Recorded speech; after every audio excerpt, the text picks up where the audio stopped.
C'est l'hôtel de ville. Ah, l'hôtel de ville. De quel groupe musical, auteur des albums Sleeping with Ghosts et Black Market Music, Brian Molko est-il le chanteur? Réponse, Brian Molko, c'est le chanteur du groupe Placebo. Et Bernard, vous avez rencontré Brian Molko, vous êtes devenu son ami, quoi. Il y a une belle amitié entre vous deux. Un peu, oui, oui, c'est assez étrange, mais il se trouve que Brian Molko est probablement le seul chanteur de rock anglo-américain à parler le français. Donc, ah oui, c'est vrai qu'il n'y en a pas beaucoup. Il n'y en a pas beaucoup, oui. Donc j'ai eu le plaisir de l'interviewer pour Double Jeu. Il a appris le français, vous savez pourquoi? Tout simplement parce que ses parents étaient banquiers au Luxembourg quand il était adolescent. Donc évidemment, il a appris le français au Luxembourg et il m'a dit que ses parents l'obligeaient à regarder le vendredi soir apostrophe, et je pense qu'à l'époque, il a dû beaucoup me maudire. Donc la bonne réponse, Placebo. Merci Bernard. Et nouvelle question. Quel jeu de plein air, devant son nom à un château anglais, se pratique à deux avec une raquette, oui? Eagles. Non. Une raquette et un volant là-bas? Le tennis. Non. Une raquette et un volant? Cricket. Oh non. Une raquette et un volant? Là, trop tard, trop tard, trop tard. Ici, Vietnam. Le badminton. Terminé, c'est le badminton. Au 19e siècle, quel dessert glacé à base de pêche et de glace à la vanille a été créé? Oui, La pêche Melba. oui, la pêche Melba, bravo. Pour le Liban. Créé par le cuisinier français Escoffier en l'honneur d'une cantatrice australienne, Melba, Oui, la pêche la Melba. Melba. Bravo, c'est le Liban qui mène la course pour le moment avec la main. Quel poète français? Auteur des recueils Alcool, Calligramme, ah oui? Guillaume Apollinaire. Oui, Guillaume Apollinaire, très bien. La Roumanie qui marque 2 points.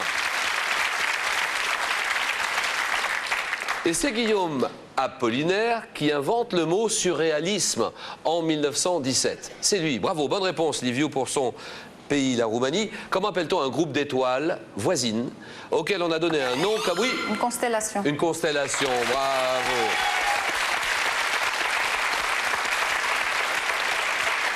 Un groupe d'étoiles voisines auquel on a donné un nom comme la Grande Ourse, une constellation. Et c'est le Liban qui s'échappe déjà à 8 points. Bravo. La Bulgarie, il faut vraiment réagir. Véline, allons-y. En médecine, quelle hormone sécrétée par le pancréas est insuffisante? L'insuline. L'insuline, très bien.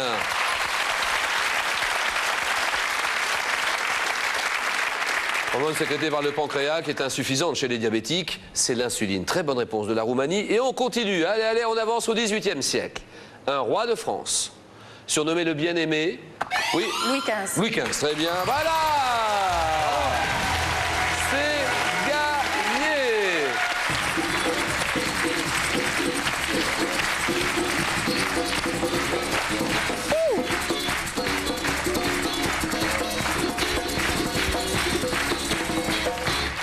Qualification du Liban avec Lama. Bien joué. On a nos 2 pays, l'île Maurice et le Liban, qualifiés pour les 4 à la suite. Il nous reste 3 pays en compétition. 3 pays pour une seule place. Tous les scores pour la dernière fois, tous les scores à 0. Et nous jouons maintenant avec des questions à 3 points. Ça va très vite. Première question. Quel insecte vivant dans une ruche fournit du miel? Oui. L'abeille. L'abeille, évidemment. 3 points.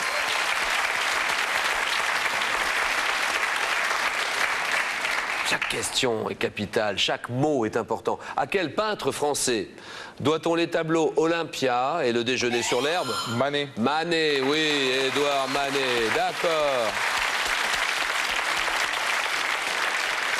Exposé à Paris, au musée d'Orsay, c'est Manet. Bravo pour la Bulgarie. La Bulgarie, 3 points. La Roumanie, 3 points. Il faut que le Vietnam marque maintenant, ça serait vraiment bien. Depuis 2002, quel est ce néologisme québécois qui définit en informatique le fait de... Oui? Coréal? Non. Le fait de dialoguer avec d'autres internautes, oui? Chatter. Non. Par clavier interposé. Comment s'appelle ce néologisme québécois Et je vais demander à Bernard Pivot ce qu'il en pense de ce néologisme. La réponse, c'est clavardage. Le clavardage. Ah, c'est un mot. Ça vient de clavier, Bernard, de clavier et de bavardage. Voilà, c'est un mot, ce qu'on appelle un mot valise. On a réuni deux mots, on n'en a fait qu'un seul. Et les Québécois ont le génie d'inventer des mots, alors que nous, Français, nous ne savons pas le faire. Ils ont inventé courriel, et on devrait employer maintenant courriel et non plus mail. Et il faut employer le clavardage, qui est une manière de dialoguer, évidemment, avec le monde entier sur son ordinateur. Voilà, mélange de clavier et de bavardage. Et on continue avec cette nouvelle question. La Bulgarie, le Vietnam, la Roumanie en compétition encore. Comment appelle-t-on un bassin artificiel destiné à la natation? Oui, piscine. Une piscine, évidemment.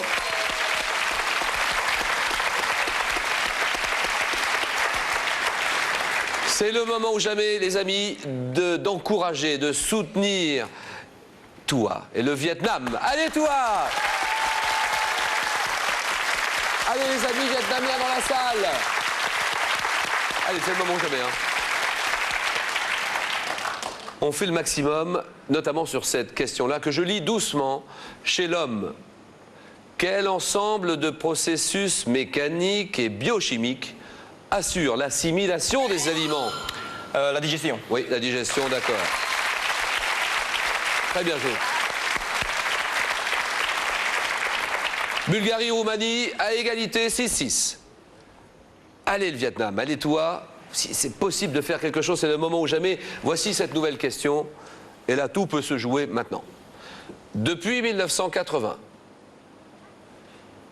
quel pays européen a pour chef d'État la reine Béatrix? Oui. Les Pays-Bas. Oui, ah oui. Ah oui, ça c'est beau. Bravo toi. Bravo. Les Pays-Bas, la Hollande. Bonne réponse. 6, 6 et 3. Nouvelle question, nouvelle chance. 3 pays pour une seule place, ça se joue maintenant. Quel sigle dérivé de l'allemand désigne le système empêchant les roues d'une voiture de se bloquer durant un processus de freinage brusque? Oui. ABS. ABS, exactement. Voilà! Et c'est gagné! La Bulgarie qui gagne!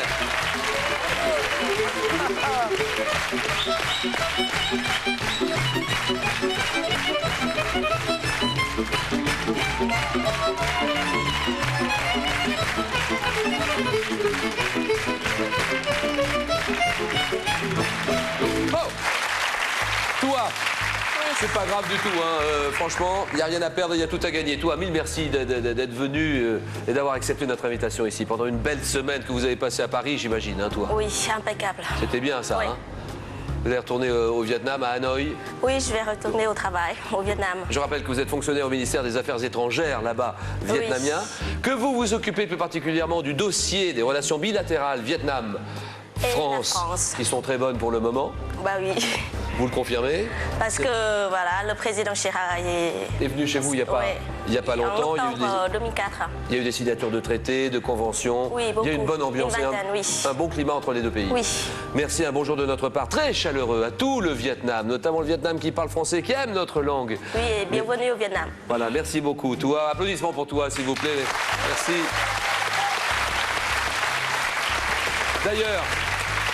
D'ailleurs, je tiens à saluer dans la salle la présence de monsieur Vụ Tam. Vụ Tam, ambassadeur de la République socialiste du Vietnam auprès de l'UNESCO et de la francophonie. Il est là dans la salle. Merci d'être venu soutenir notre candidat. Merci toi.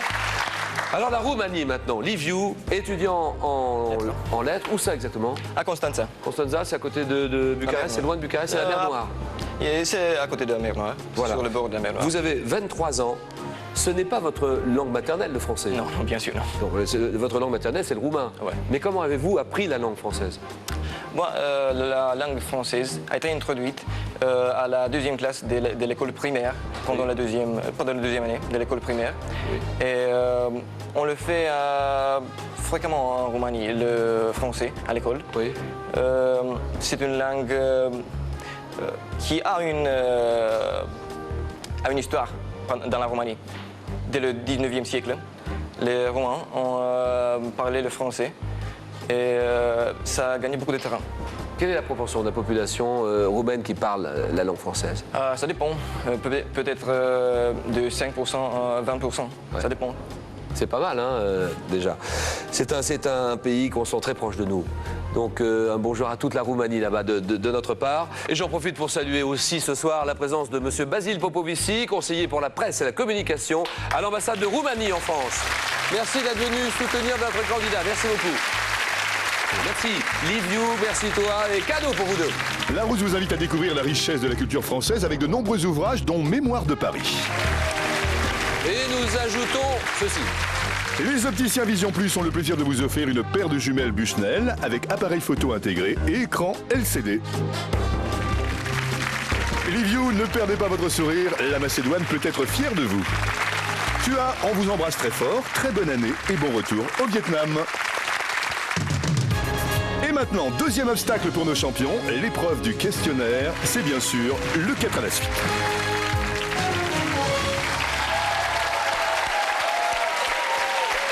C'est un instant décisif et l'enjeu, vous qualifiez pour participer au premier face-à-face de cette première manche.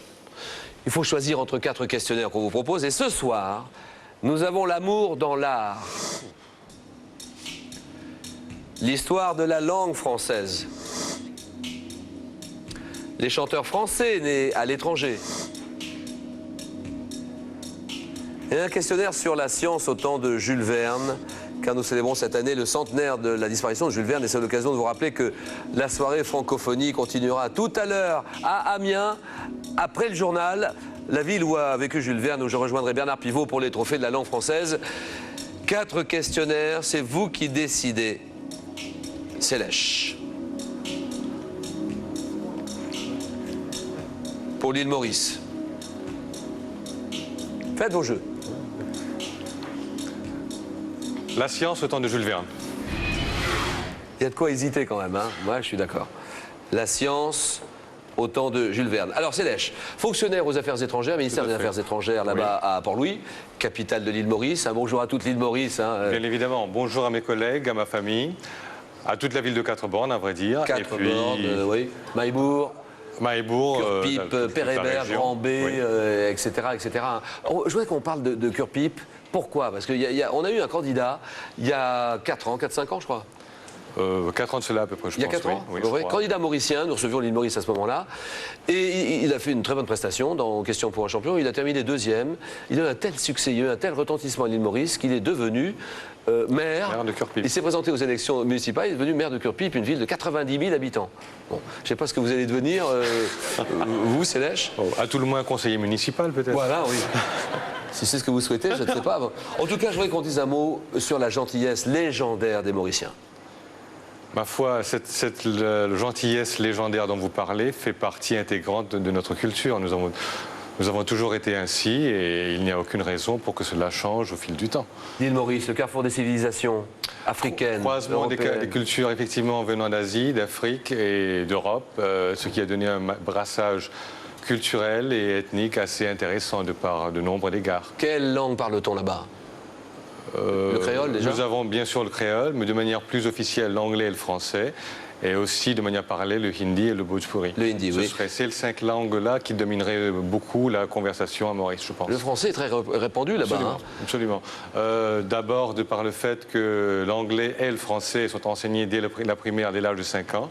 Et puis aussi parce que la MBC, notre chaîne nationale, RFO, la TV5, RFI, on a tous beaucoup de couverture médiatique, on a beaucoup d'expositions à la culture et aux langues francophones, ce qui fait que nous sommes suffisamment gâtés pour maintenir le niveau du français, du moins de cette partie du monde. Et Question pour un champion est très suivi là-bas à l'île Maurice. Oui, nous y avons droit à raison de 3 doses par jour. Oui, presque. sur 3